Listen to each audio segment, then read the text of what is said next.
안녕하세요. 주식오빠입니다. 2020년 12월 25일 유튜브 영상입니다. 구독자분들 메리 크리스마스 앤 해피 뉴 이어. 제 채널은 평범한 직장인이 월 300만원을 2020년 1월부터 적립 수출하여 2036년 약 40억으로 은퇴하는 것을 목표로 하는 채널입니다. 복리의 마법을 누리면 월 100에서 200만원 적립 투자로도 약 5년 정도의 차이로 같은 목표에 도달하실 수 있으니 응원해 주시고 함께 해 주셨으면 합니다.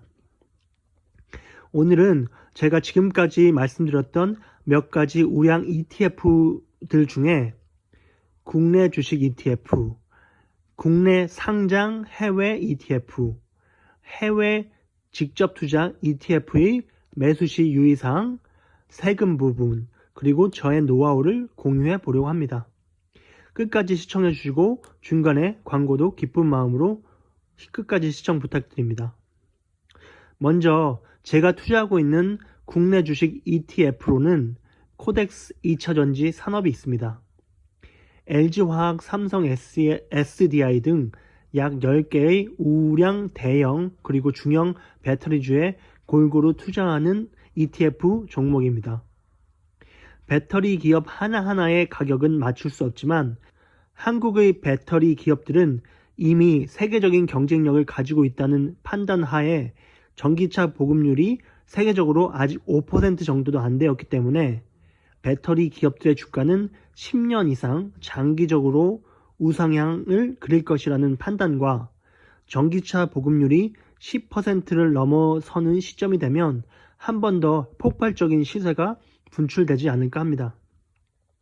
국내 상장 해외 ETF는 제가 투자하는 자산 비율 대비 코덱스 미국 빵 플러스 해치 20%, 타이거 미국 나스닥 100, KB 스타 미국 나스닥 100 10%, 킨덱스 미국 S&P 500, 타이거 미국 S&P 500 20%입니다.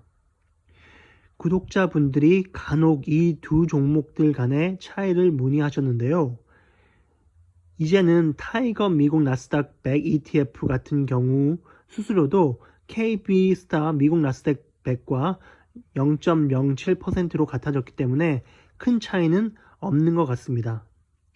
저의 경우는 조금이라도 싸게 매수하기 위해서 제가 사고자 하는 날 하한가 ETF 종목을 사는 편이고 사야 할 금액이 100만원이라면 아침, 점심, 오후 시간대별로 30만원씩 분할 매수하는 것을 기본 골자로 합니다.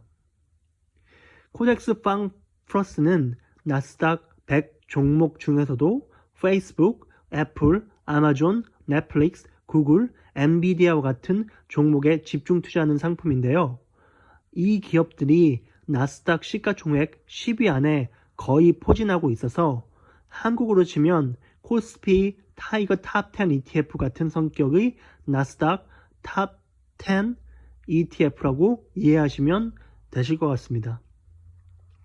제가 나스닥 100 ETF에도 같이 투자하려는 이유는 경우에 따라서 시가총액 20에서 100위까지의 기업들 중에 혁신으로 10위권 안으로 들어오는 기업을 놓치지 않기 위함입니다.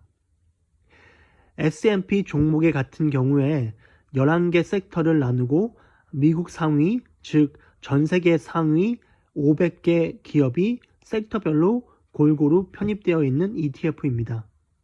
최근 몇 년간은 나스닥 종목의 성장률이 좋았지만 이제 전통의 제조업, 금융업들도 코로나가 극복되게 되면 기지개를 펼 수 있기 때문에 20년 이상의 장기 투자를 목표로 하는 저로서는 이 종목도 함께 포트폴리오를 구성하려고 합니다. 이제 국내 상장 해외 ETF와 해외 상장 ETF에 직접 투자하는 부분에 대해서 제가 생각하는 장단점과 세금 부분에 대해서 말씀드려 보고자 합니다. 국내 상장 ETF의 경우는 별도의 환전 과정, 즉 환수수료가 없고 환헤지와 환노출 상품도 분리되어 있기 때문에 앞으로 환율이 상승할 것이라고 기대된다면 환노출 상품을 매수하면 시세 차익과 환차익을 기대할 수 있습니다.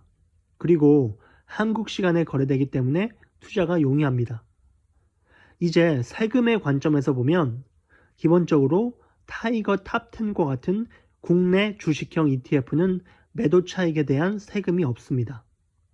타이거 미국 나스닥 100 같은 국내 상장 ETF는 배당과 매매 차익 수익금의 15.4%의 세금이 부과되며 여기서 수익 실현하는 부분은 연간 2천만 원 한도의 금융소득 종합과세 항목에 포함이 됩니다.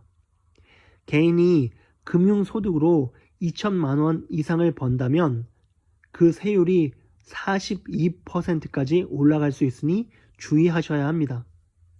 그리고 손익계산이 적용이 안 되는데요. 예를 들어 1년 동안 2천만 원을 벌고 1천만 원을 잃었다고 하더라도 2천만 원에 대한 15.4%의 세금을 내야 합니다.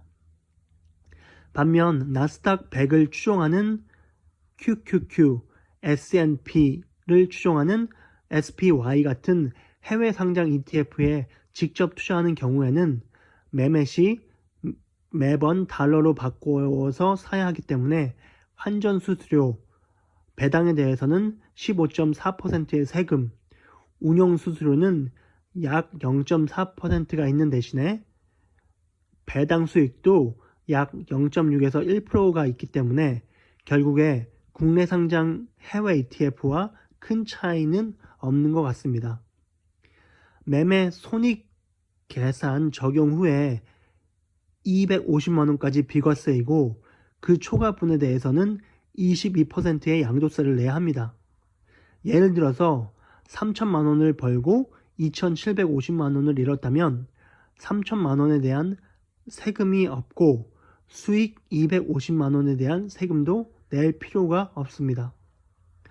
이를 종합해보면 국내 상장 해외 ETF는 수익 실현을 하지 않는 장기 투자 관점에서 투자하고 10년에서 20년 정도 후에 생활비를 쓰기 위해 조금씩 매도한다면 현재 세법 기준으로 2천만 원 이하로 수익 실현을 하는 방법이 있을 것 같습니다. 반면 타이거 탑 10이나 코덱스 레버리지 같은 국내 주식형 ETF의 경우에는 꾸준히 모아가다가 단기간에 급등이 나왔을 때 일정 부분을 수익 실현하고 다시 가격이 떨어지면 모아가는 전략이 있을 수 있을 것 같습니다. 물론 주식시장은 예측 불가능의 영역이지만 개인 사정으로 어쩔 수 없이 매도를 해야 하는 경우나 수익 실현이 하고 싶다면 국내 상장 해외 ETF보다는 국내 주식형 ETF를 팔았다가 다시 사는 편이 나은 것 같습니다. 국내 주식형 ETF는 세금과 수수료가 원천 징수되기 때문에 세금 계산에도 쉬울 것 같습니다. 지금까지 국내 주식형 ETF, 국내 상장 해외 ETF, 해외 상장 ETF에 대해 차이에 대해서 알아봤는데요. 제가 놓쳤던 부분이나 궁금하신 것들은 댓글을 남겨주시면 감사드리겠습니다. 저와 함께 꾸준한 장기 투자로 20년 40억 프로젝트를 함께 하고 싶은 주린이 분들은 구독과 좋아요를 꾹 눌러주시기 바랍니다. 월 100만 원으로도 23년간 20%의 복리로 투자하면 약 40억을 만들 수 있습니다. 우리 포기하지 말고 흑수저를 탈출해 봅시다. 여러분들의 응원 댓글은 동영상을 제작하는 데 큰 힘이 됩니다. 지금까지 주식 오빠였습니다. 감사합니다.